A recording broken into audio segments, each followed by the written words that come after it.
और रायपुर से इस वक्त की बड़ी खबर, छत्तीसगढ़ विधायक दल की बैठक इस वक्त जारी है। नेता प्रतिपक्ष के निवास पर यह बैठक हो रही है।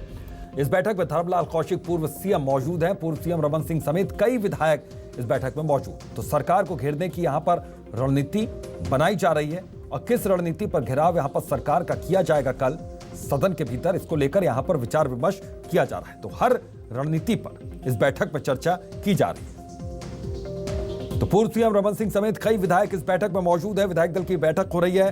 बेहद खास, बेहद अहम ये बैठक, क्योंकि इसी बैठक में रणनीति बनाई जाएगी किस मसले पर और किस तरीके से कल सरकार का घेराव किया जाएगा। तो बैठक में धर्मलाल कौशिक, पूर्व सीएम रमन सिंह समेत कई विधायक की मौजूदगी इस बात की तस्दीक कर रही है कि वाकई बेहद गंभीरता के साथ सरकार को घेरने की रणनीति पर यहां पर काम हो रहा है, विचार विमर्श हो रहा है। तो अहम खबर इस वक्त की बड़ी खबर है, ये नेता प्रतिपक्ष के घर पर यह बैठक हो रही है। बैठक में धर्मलाल कौशिक और पूर्व सीएम मौजूद हैं। पूर्व सीएम रमन सिंह समेत कई विधायक भी वहां पर अपनी मौजूदगी दर्ज कर रहे हैं। और ये एक अहम खबर इस वक्त की कि किस रणनीति पर यहां पर घेराव किया जाएगा सरकार का, ये इसमें विचार विमर्श किया जा रहा है। रमन सिंह समेत कई विधायक इस बैठक में मौजूद हैं। ये एक अहम बैठक हो रही है। तो छत्तीसगढ़ विधायक दल की बैठक इस वक्त जारी है। नेता प्रतिपक्ष के निवास पर यह बैठक हो रही है। काफी अहम मसले पर यह बैठक की जा रही है। किस तरह की रणनीति पर यहां पर घेराव होगा। सत्या राजपूत हमारे संवाददाता इस वक्त हमारे साथ जुड़ गए हैं। सत्या, बैठक से क्या कुछ निकलकर सामने आ रहा है, क्योंकि कई अहम मसले हैं जो इस वक्त विपक्ष के हाथ में हैं और इन्हीं मसलों को लेकर यहां पर घेराव किया जाएगा। किस तरह की रणनीति बनी है, कुछ तस्वीर अभी क्लियर हुई है? देखिए, फिलहाल अभी नेता प्रतिपक्ष के बंगले में जो बैठक जारी है, बैठक में हम बात करें तो पूर्व सीएम डॉक्टर रमन सिंह सहित नेता प्रतिपक्ष और अन्य जो विधायक हैं वो बैठक में मौजूद हैं। और जो बैठक का मुद्दा है, एजेंडा है, ये है कि मानसून सत्र में जो सरकार को घेरने की रणनीति है, जो पक्ष उठाया जाएगा, जो सत्ता पक्ष है उसको कैसे घेरा जाए, किन किन मुद्दों पर बहस होगी, इनको लेकर चर्चा हो रही है। और ये चर्चा काफ़ी अहम है, क्योंकि जो मुद्दे होने आगे चार मीटिंग का ये जो मानसून सत्र है उसमें आज पहला दिन था और 3 और बैठक बाकी है। और 3 बैठक में कैसे सरकार को घेरा जाए, इसको लेकर लगातार समीक्षा का दौर जारी है, लगातार चर्चाएं हो रही है। क्योंकि अगर हम बात करें कानून व्यवस्था लेकर, तो छत्तीसगढ़ में दिन प्रतिदिन कानून व्यवस्था बिगड़ती जा रही है और इसको लेकर हर बार विपक्ष ने सवाल उठाया है। तो इसको उठाने के लिए रणनीति बनाई जा रही है। वहीं अगर हम रेत की मुद्दा की बात करें तो रेत खनन को लेकर कई तस्वीर ऐसे सामने आए हैं जहां कार्रवाई करने वाली टीम पर भी हमला हुआ है और लगातार अवैध खनन से लेकर सरकारी जमीन पर कब्जा को लेकर तमाम ऐसी व्यवस्था है, गांजा की बिक्री को लेकर, ऐसे कानून व्यवस्था को लेकर रणनीति हो रही है ताकि सरकार को कैसे घेरा जा सके। इन मुद्दों पर चर्चा हो रही है और ये बैठक अहम साबित होगी। बिल्कुल, ये बैठक काफी अहम साबित होगी। बहुत बहुत शुक्रिया सत्या इस तमाम जानकारी के लिए। तो ये काफी अहम बैठक है और किन असल मुद्दों पर यहां पर सरकार का घेराव किया जाए, इस बैठक से ये निकलकर सामने आएगा। बहरहाल रणनीति पर विचार विमर्श। इधर भोपाल से इस वक्त की बड़ी खबर है। यहां पर मंत्रालय में आयुष विभाग की बैठक जारी है। देवारण्य आर्थिक उन्नयन योजना का शुभारंभ होगा। इस बैठक में मंत्री जगदीश देवड़ा, विजय शाह मौजूद है, ओम प्रकाश सकलेचा भी इस बैठक में मौजूद, रामकिशोर कांवरे भी मौजूद हैं। तो भोपाल से खबर, मंत्रालय में आयुष विभाग की बैठक हो रही है। देवारण्य आर्थिक उन्नयन योजना का शुभारंभ होगा। बैठक में मंत्री जगदीश देवड़ा और विजय शाह मौजूद रहे। तो ओम प्रकाश सकलेचा, रामकिशोर कांवरे भी मौजूद हैं इस बैठक में। तो अहम बैठक ये भोपाल में मंत्रालय में आयुष विभाग की बैठक जारी है। तो देवारण्य आर्थिक उन्नयन योजना का शुभारंभ किया जाएगा, इसको लेकर यह बैठक हो रही है। इधर जबलपुर से इस वक्त की बड़ी खबर, यहां पर तेंदुए के संरक्षण पर हाईकोर्ट में सुनवाई हुई। मध्य प्रदेश में 70% कम हुई है तेंदुओं की आबादी। 90% तेंदुए की मौत शिकार या दुर्घटना के चलते हुई। तेंदुए के संरक्षण के लिए नीति बनाने की जरूरत है। हाईकोर्ट ने चीफ कंजर्वेटर फॉरेस्ट को यह निर्देश यहां पर दिए हैं।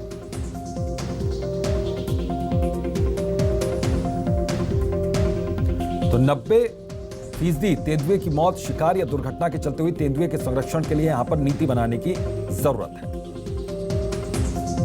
और इस खबर पर ज्यादा जानकारी के लिए कुमार इंदर हमारे संवाददाता जुड़ गए हैं। कुमार इंदर, क्या जानकारी मिल रही है? हाईकोर्ट ने किस तरह के निर्देश सुनवाई में दिए। देखिए, ये बेहद गंभीर मामला है जिसमें 10 सालों में बताया जा रहा है कि 1000 से ज्यादा तेंदुए की मौत हो चुकी है। तो इसी को लेकर ये हाईकोर्ट में एक याचिका दायर की गई थी।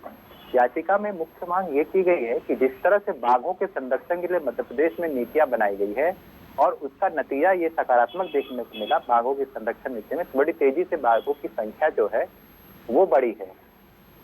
उसी को देखते हुए ये याचिका दायर की गई थी जिसमें वो नीति बनाने की, जिसमें हाईकोर्ट ने संज्ञान में लेते हुए इस पर चिंता जाहिर की और हाईकोर्ट ने आदेश दिए है कि याचिकाकर्ता की जो मांग है उस पर ध्यान दिया जाए और उस पर काम किया जाए और ऐसी नीति बना के तेंदुओं की संरक्षा की जाए। हाईकोर्ट ने कहा है कि 4 हफ्ते में जो है वन विभाग चीफ कंजर्वेटिव ऑफिसर जो है इस मामले का निराकरण करें और हाईकोर्ट ने कंडीशन भी दी है, यदि याचिकाकर्ता 4 सप्ताह में चीफ कंजर्वेटिव के काम से भी सहमत नहीं होते हैं तो फिर से हाईकोर्ट का रुख कर सकते हैं।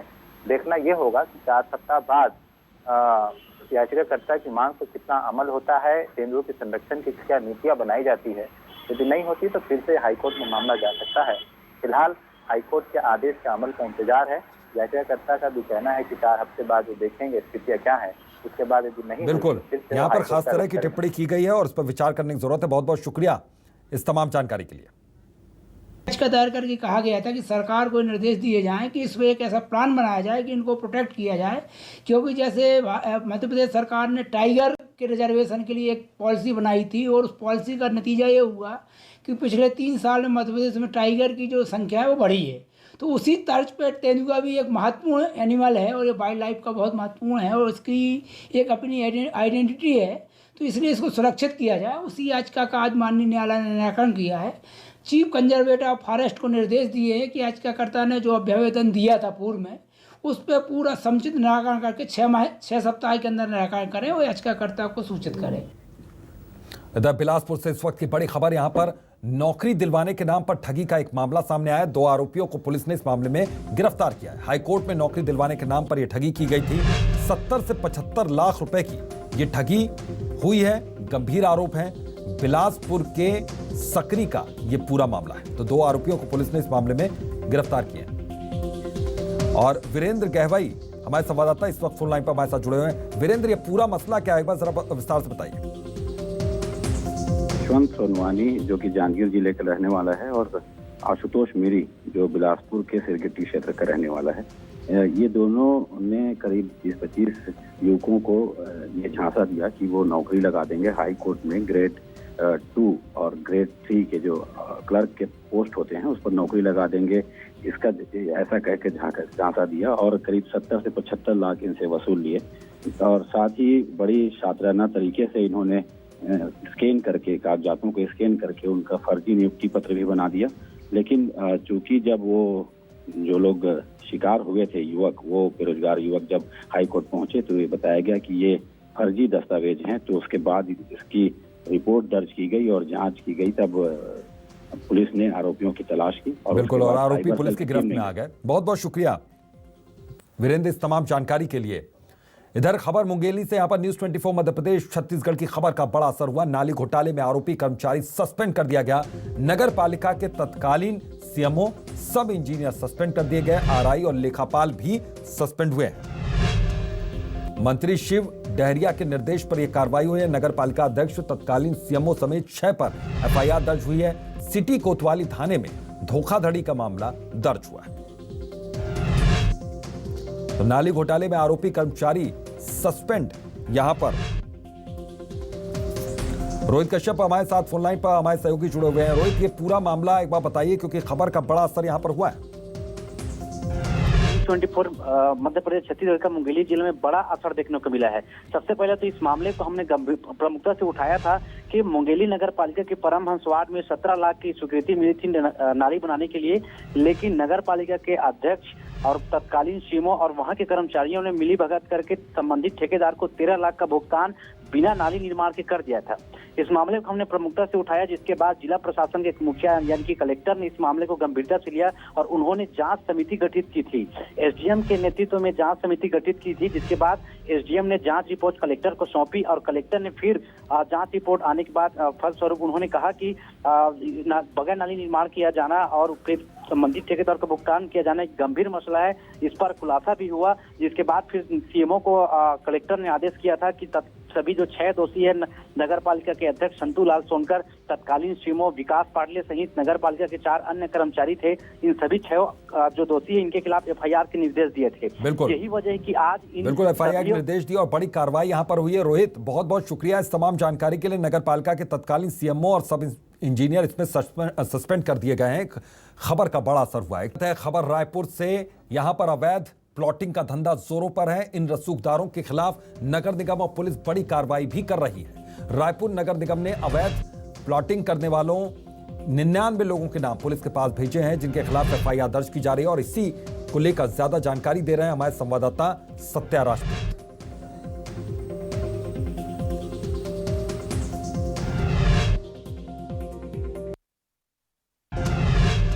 पुलक जी हमारे साथ मौजूद हैं। कितने लोगों का लिस्ट भेजा गया है और किस तरह की कानूनी कार्रवाई के लिए कहा गया है? लगातार इस पर शिकायतें आ रही थी कि कुछ पूरे रायपुर में सभी जगह पे लोग जो अवैध प्लॉटिंग करता है उनके द्वारा भूमि पर अवैध प्लॉटिंग करते हुए लोगों को बेचा जा रहा था, जिससे लोगों को बहुत जो खरीदते हैं घर बनाने के लिए ज़मीन खरीदते हैं, उनको बाद में विभिन्न प्रकार की तकलीफ़ों का सामना उठाना पड़ता है। उनका नक्शा पास नहीं होता है, वहाँ पर सड़क नाली आदि नहीं बनती है और लेआउट प्रॉपर नहीं कटने से उस जगह पर बाद में उनको बिजली का कनेक्शन भी नहीं मिलता। ये सारी चीज़ें थी जिसके का, लेकिन सबसे एक जो फ़ायदा लोगों को हो जाता है वो ये कि ज़मीन सस्ते में मिल जाती है, क्योंकि लेआउट अप्रूव नहीं होने से कोई भी जो बिल्डर या प्लॉटिंग करता है वो ज़्यादा ज़मीन को बेच सकता है। इसलिए ज़मीन को वो सस्ते रेट में बेचता है तो लोग उनके झांसे में आ जाते हैं और ज़मीन खरीद लेते हैं। तो इस सब पर लगातार राज्य शासन के द्वारा कार्रवाई के निर्देश थे। अभी हमको अनुभागीय अधिकारी राजस्व के द्वारा एक सूची मिली जिसमें प्लॉटिंग जो की गई है लोगों के द्वारा अवैध प्लॉटिंग, उसकी सूची हमको विस्तृत सूची मिली है। उस सूची के आधार पर सभी जोन कमिश्नरों को ये निर्देश दिए गए थे कि वो थाने में एफआईआर दर्ज कराएं। लगभग 100 के आसपास पत्र लिखे गए हैं एफआईआर दर्ज करने के लिए इन अवैध प्लॉटिंग कर्ताओं के विरुद्ध। आज जैसे कि आपने बताया कि पुख्ता सबूत भेजा गया एफआईआर के लिए है, तो आपने पूरे कार्रवाई की, कार्रवाई के बाद जो सबूत मिले हैं वो पुलिस को सौंपेंगे।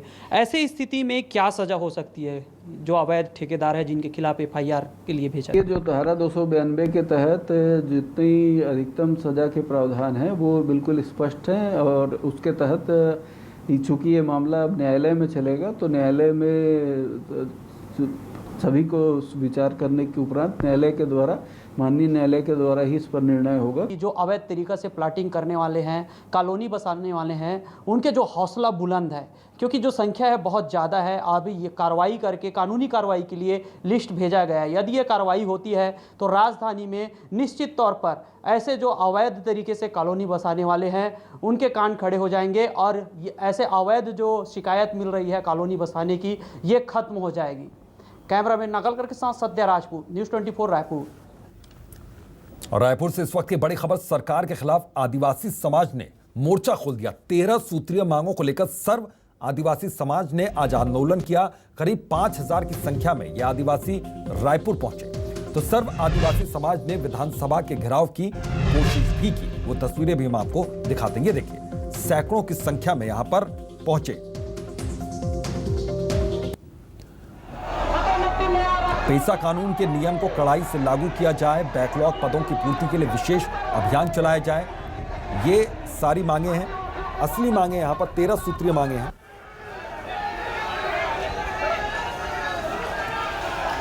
तो करीब 5000 की संख्या में आदिवासी यहां पर रायपुर पहुंचे। तो आदिवासियों पर सरकार जुल्म करना बंद करे, ये भी इनका कहना है। तो सरकार के खिलाफ आदिवासी समाज ने आज प्रदर्शन किया है। विधानसभा के घेराव की कोशिश है। आज सुबह की तस्वीरें, करीब 5000 की संख्या में आदिवासी आज रायपुर पहुंचे। तो सर्व आदिवासी समाज ने विधानसभा के घेराव की कोशिश की। जितने भी हमारे पदोन्नति होना था उनको किनारे कर दिए हैं। इसके कारण हमारे लाखों की तादाद में जो बाबू से बड़े बाबू बनना था, टीचर से बड़े टीचर बनना था, पटवारी से आरआई बनना चाहे, सब वंचित हो गए हैं लाखों की तादाद में। इसका परिणाम ये होगा कि आदिवासी समाज का जो व्यक्ति यदि बाबू में भर्ती हुआ है तो 20 साल बाद बाबू में रिटायर होगा। मतलब हमारे समाज के युवा वर्ग जो नौकरी में आते वो उनको नौकरी लगना ही नहीं है। इनके ठीक विपरीत सामान्य वर्ग के लाखों की तादाद में पदोन्नति होने से वो पद खाली हो गया है, तो वहाँ सामान्य वर्ग के लोग भर्ती हो जाएंगे। तो ये हम लोग आज इन्हीं मांगों को लेकर आए हैं और माननीय मुख्यमंत्री जी से जैसे चर्चा हुआ है उसके हिसाब से 15 दिनों में क्वांटिफाइबल डाटा प्रस्तुत हो जाएगा और हमको लगता है कि पदोन्नति में आरक्षण हमको मिल जाएगा। इधर सूरजपुर में नाबालिग से मारपीट का मामला सामने आया। पुलिस ने 2 आरोपियों को इस मामले में गिरफ्तार किया। मोबाइल चोरी के नाम पर नाबालिग से मारपीट यहां पर की गई थी। जयनगर पुलिस ने दोनों आरोपियों को गिरफ्तार किया। तो पुलिस ने 2 आरोपियों को गिरफ्तार किया है। तो सूरजपुर में नाबालिग से मारपीट का यह पूरा मामला है। ये देखिए तस्वीरें आपके सामने। पुलिस ने दोनों आरोपियों को गिरफ्तार किया। किस तरीके से बेहद दर्दनाक तरीके से एक नाबालिग की पिटाई डंडे से कर रहे हैं ये दोनों आरोपी। जयनगर पुलिस ने दोनों आरोपियों को इस मामले में गिरफ्तार किया है। ये वीडियो वायरल होने के बाद ये बड़ी कार्रवाई की गई है। एक्शन अब लिया जा रहा है दोनों आरोपियों के खिलाफ। तो एक नाबालिग की बुरी तरीके से पिटाई करते हुए ये दोनों दबंग यहां पर नजर आ रहे हैं। डंडे से उसकी पिटाई कर रहे हैं, हाथ पैर उसके बाद। जयनगर पुलिस ने दोनों आरोपियों को बाद में गिरफ्तार कर लिया। सूरजपुर में नाबालिग से पिटाई का ये पूरा मामला है। तो ये दोनों वही आरोपी हैं जो उन वीडियो में नजर आ रहे थे।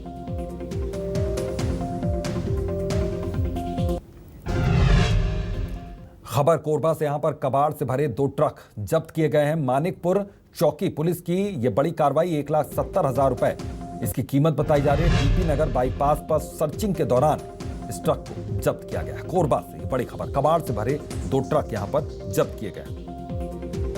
मानिकपुर चौकी पुलिस की कार्रवाई, 1,70,000 रुपए इसकी कीमत बताई गई। टीपी नगर बाईपास पर सर्चिंग के दौरान इसे जब्त किया गया है। कोरबा कबाड़ से भरे 2 ट्रक इसमें जब्त किए गए।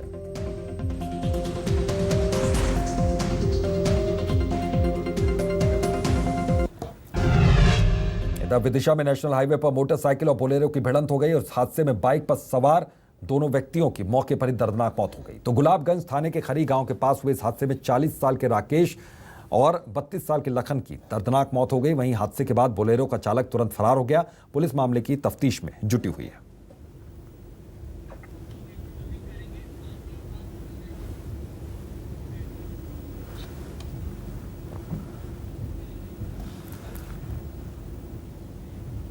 तो फिलहाल इस बुलेटिन में अभी के लिए इतना ही। देखते रहे न्यूज़ 24 मध्य प्रदेश छत्तीसगढ़।